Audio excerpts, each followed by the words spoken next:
Good morning students. हमारा chapter चल रहा है हिस्ट्री चैप्टर नंबर 2। ठीक है, जिसका नेम है socialism in Europe and the Russian revolution. ठीक है, ये हम चैप्टर पढ़ रहे हैं। आज का इस चैप्टर में टॉपिक रहेगा आपका द 1905 रिवॉल्यूशन। और इसमें एक इंसिडेंट होता है जिसको ब्लडी संडे के नाम से जाना जाता है, तो इसके बारे में हम जानेंगे। ठीक है, एंड उसके बाद सेकंड टॉपिक हम जानेंगे impacts of the first world war on Russia, यानी कि रसिया पर, रूस पर प्रथम विश्व युद्ध जो हुआ था उसके क्या प्रभाव हुए।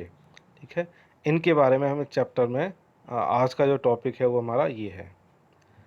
ठीक है, लास्ट टॉपिक जो था, लास्ट वीडियो में आपने जाना था कि रसिया में कंडीशंस क्या थी ड्यूरिंग रशियन रिवॉल्यूशन। जब हम रूस की क्रांति की बात कर रहे हैं, रशियन रिवॉल्यूशन की बात कर रहे हैं, तो ऐसा क्या हुआ था रसिया में कि कंडीशंस जो है क्रांति की तरफ बढ़ी, रशियन रिवॉल्यूशन हुआ। तो उनके बारे में हमने लास्ट वीडियो में पढ़ा था, देखा था कि 85% पॉपुलेशन जो है रसिया की वो एग्रीकल्चर पर डिपेंड करती है।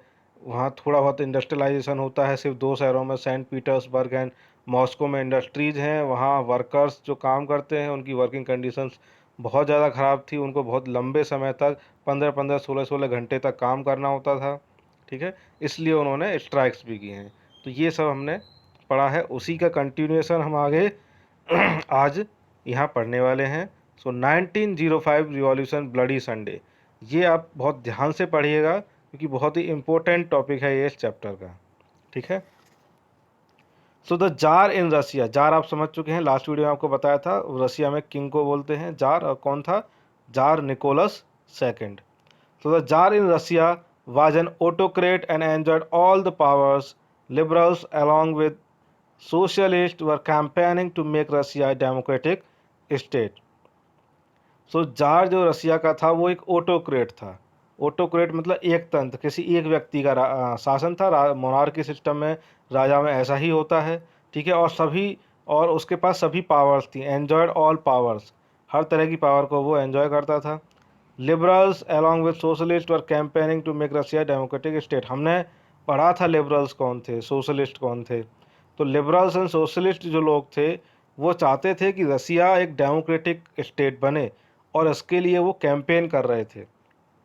ठीक है, अपने आंदोलन चला रहे थे, लोगों को अवेयर कर रहे थे, इसके बारे में बता रहे थे। कैंपेनिंग आप समझ सकते हैं, जैसे इलेक्शंस होते हैं तो हर एक पार्टी अपने अपने कैंपेन करती है, यानी प्रचार करती है। ठीक है, तो लिबरल्स एंड सोशलिस्ट लोग थे, वो रसिया में डेमोक्रेटिक गवर्नमेंट चाहते थे और उसका वो प्रचार कर रहे थे, लोगों को अवेयर कर रहे थे। ठीक है, ताकि लोग इसके साथ इसको समझें और इनके जो मिशन है, लिबरल्स एंड सोशलिस्ट लोगों का जो मिशन है उसके साथ जुड़ जाएं, ऐसा इन लोगों का मानना था। अगर हम 1904 की बात करें तो in 1904 the prices of bread rose and the real wages decline. इसका मतलब सिंपल है कि 1904 में जो खाने पीने की चीज़ें हैं, स्पेशली जो ब्रेड यानी कि जो अनाज है, उसकी कीमत बहुत ज़्यादा बढ़ जाती है। यानी महंगाई जो है वो रसिया में हो जाती है, महंगाई हो जाती है। अगर महंगाई हो गई तो यानी रियल वेजेस डिक्लाइन, यानी कि आपकी जो एक्चुअल जो इनकम होती है वो कम हो जाती है। ठीक है, एक्चुअल इनकम कम होने का मतलब, महंगाई जब बढ़ती है तो आप ज़्यादा पैसे में कम चीज़ें आपको मिलेंगी। ठीक है, तो आपकी जो रियल कीमत थी किसी भी पैसे की वो कम हो गई। फॉर एग्ज़ाम्पल कि अगर महंगाई नहीं है, आप 40 रुपये में एक ब्रेड का पैकेट लेके आते हैं। ठीक है, और जब आपकी 1904 में हम कह रहे हैं कि कीमत बढ़ गई है, तो अब वही ब्रेड का पैकेट अगर आप 80 रुपये में लेके आएँ, तो इसका मतलब क्या है?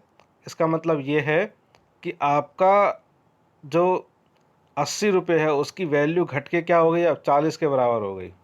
ठीक है, तो रियल वेजेस जो हैं वो डिक्लाइन हो जाते हैं। इसके बाद हम बात करें, over the next few years more than 1 lakh workers went on a strike in Saint Petersburg, demanding reduction in working hours and an increase in wages. ठीक है, अगर हम बात करें कि कुछ सालों में या नेक्स्ट ईयर की हम बात करें, तो 1 लाख से ज़्यादा वर्कर्स जो हैं वो स्ट्राइक पे चले गए, हड़ताल पे चले गए। कहाँ? सेंट पीटर्सबर्ग में।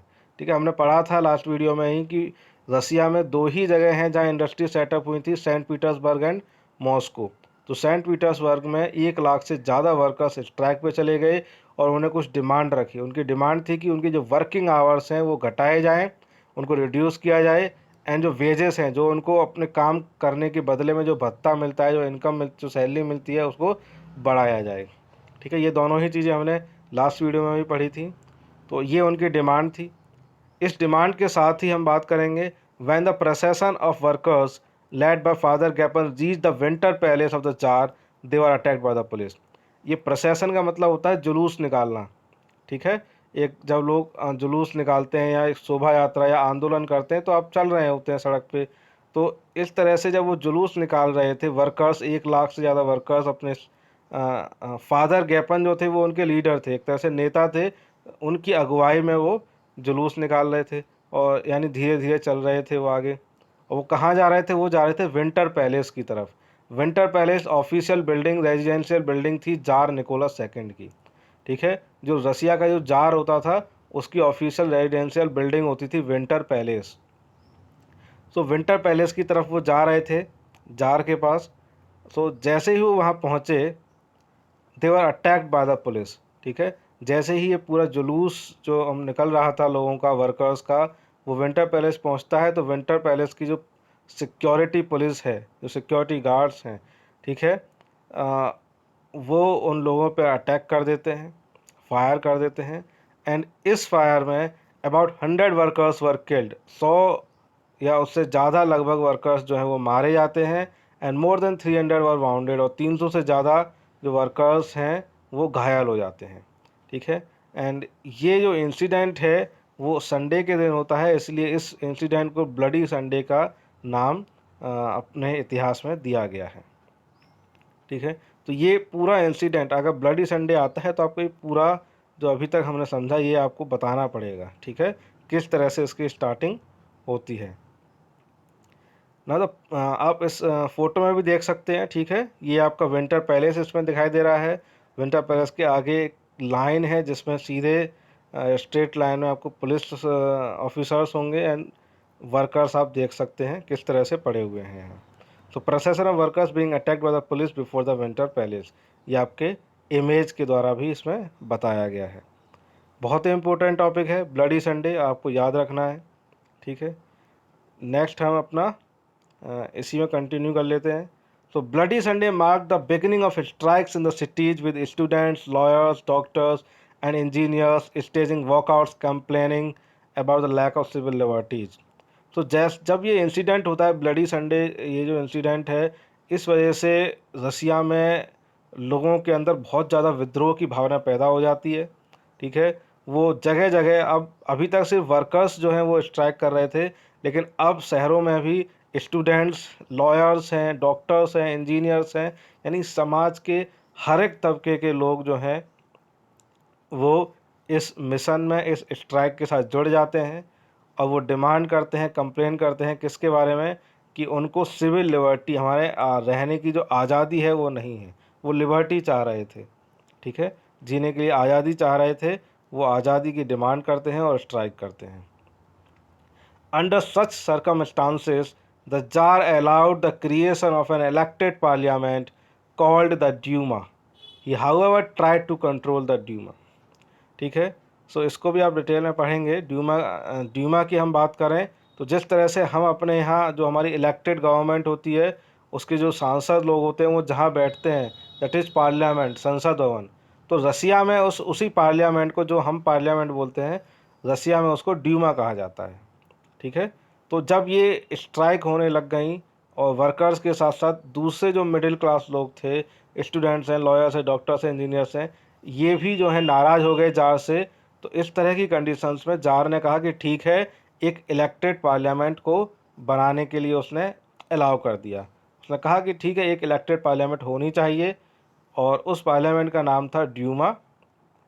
लेकिन फिर भी वो कोशिश कर रहा था कि उस ड्यूमा पे भी क्या कर सके, अपना कंट्रोल कर सके। ठीक है, इतना हमने ये ब्लडी संडे के बारे में पढ़ा। अब हम पढ़ लेते हैं थोड़ा, क्योंकि ये impacts of first world war on Russia. देखो 1904-05 के बाद से ये स्ट्राइक शुरू हो गई, विद्रोह शुरू हो गया, किसके खिलाफ? जार के खिलाफ, ठीक है। और 1914 में आपका वर्ल्ड वॉर शुरू हो गया था, तो ये कुछ सालों बाद ही वर्ल्ड वॉर आया। वर्ल्ड वॉर क्या है, क्या हुआ उसमें, हमें डिटेल में नहीं जाना है, हमें सिर्फ world war, first world war के रसिया पे क्या इम्पैक्ट हुए हैं वो पढ़ने हैं, ठीक है। तो शॉर्ट में आपको ये बता दिया जाए कि in 1914 the first world war broke out between Germany, Austria and Turkey on one hand and France, Britain and Russia on other hand. So 1914 में जो फर्स्ट वर्ल्ड वॉर हुआ था, ठीक है, उसमें जर्मनी, ऑस्ट्रिया, टर्की एक तरफ थे एंड फ्रांस, ब्रिटेन, रसिया एक तरफ थे। ये बड़ी मुख्य जो कंट्रीज हैं उनके नाम इसमें बताए गए हैं, ठीक है। सो अगर हम बात करें इम्पैक्ट्स रसिया पे क्या इम्पैक्ट हुए हैं, तो तीन बड़े इम्पैक्ट्स हैं, जो वो सारे इम्पैक्ट्स ही एग्रीकल्चर पर डिपेंड करते हैं। देखिए, पहला इम्पैक्ट था कि agriculture and industrial production decline हो गया। अब किसी देश में अगर वर्ल्ड वॉर छिड़ा हुआ है, वॉर चल रहा है, वॉर लाइक सिचुएशंस हैं, तो वहाँ फोकस क्या रहेगा? पूरा वॉर पे फोकस रहेगा। जब वॉर पे फोकस था तो एग्रीकल्चर एंड इंडस्ट्रियल प्रोडक्शन कम हो गया। और अभी हमने लास्ट वीडियो में पढ़ा कि 85% पॉपुलेशन एग्रीकल्चर पर डिपेंड करती थी, और अगर एग्रीकल्चर प्रोडक्शन कम हो जाता है तो रसिया में बहुत बुरी स्थिति हो जाती है, बहुत ज़्यादा महंगाई हो जाती है, ठीक है। और क्योंकि वॉर के लिए लोगों की ज़रूरत होती है, सैनिकों की ज़रूरत होती है, आर्मी की ज़रूरत होती है, तो बहुत सारे लोगों ने उस वॉर में पार्टिसिपेट किया, और इस वजह से वहाँ की जो छोटी छोटी दुकानें थी, जो इंडस्ट्रीज थी, सब बंद हो गई। और इसके साथ साथ ही जो इसी से जुड़ा हुआ सेक्टर है, सप्लाई सेक्टर, सप्लाई इंडस्ट्री, तो सप्लाईज ऑफ एसेंशियल कमोडिटीज और बैटली हिट।